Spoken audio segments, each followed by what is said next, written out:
एटा गोटे सामाजिक स्तर रे आमर गोटे महिला को सुरक्षा दबा उचित आमे दबा को पुलिस संगे मु कली सही विषय रे कथबार्ता हेची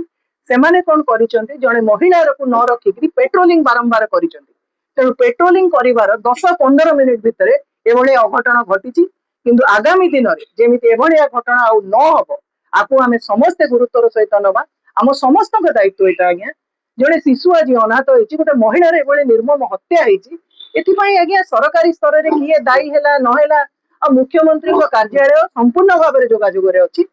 आज्ञा पूर्व सरकार समय तो शिशु कमिशन गोटे कम करुला आपण मैंने जानी ना नहीं जानी ये आज्ञा बहुत मु राजनीति करी भावी नी किंतु बाध्य होची कहवाई यही आज्ञा विगत सरकार रे परीर हत्याकांड होता जार हाड़ आज्ञा गाँ दांड द्वारे पका जाइला सेतबेले जदि टिके संवेदनशील होते हुए आहरी कि छाड़ू से जहाँ भी होना कहीं से विषय को आम जाना ना आमर बर्तमान दायित्व से छुआटीर भविष्य आउ जो लोकटी मुख्य खलनायक मुझे कहली एब्सकॉन्डिंग अच्छी ताकू केमती तुरंत गिरफ करा आगामी दिन में जेपरी एभली घटनार पुनरावृत्ति न हो से पुलिस को तागिद कर आवश्यकता रही जोटा किंतु आज्ञा से शिशु कमिशन आसुच्च रिपोर्ट देवे मुख्यमंत्री कार्यालय दिज्व आगामी दिन में गोटे स्वतंत्र कमिटी आर इन्वेस्टिगेशन करिवो और जीए दोषी ताकू ए सरकार रे छड़ा जीवो नाही ए डबल इंजिन रो सरकार दोषी विरुद्ध रे दृढ़ कार्यानुष्ठान मास हिसाब रे हत्याकांड को गणे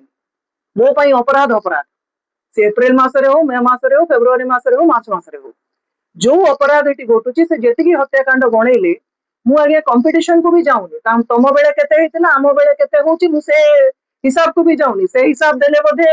सी आगामी दिन में आउ कथा कहबे रहिबे नाही तो से कथा नहीं किंतु कथा होची जे हत्या जो कारण होची अपराध जो घटुची ये निहाती भाव में पुलिस प्रशासन मु एसपी सहित निजे कथा होती आगामी दिन में आमको आहरी कठोर होगा पड़ो आहरी आमको शासन भार को दृढ़ करने पड़ो कौटि ना कौटि जो उगुड़ा रोचे पुलिस तरफ चेष्टा करने को पड़ो कहीं प्रत्येक नागरिक सुरक्षा हूँ सरकार प्राथमिकता प्रथम दायित्व आमे आम दायित्व ग्रहण करुचु आ जो हत्याकांड टी आमे आप गभीर दुख प्रकाश करुचु जोटा हवा उचित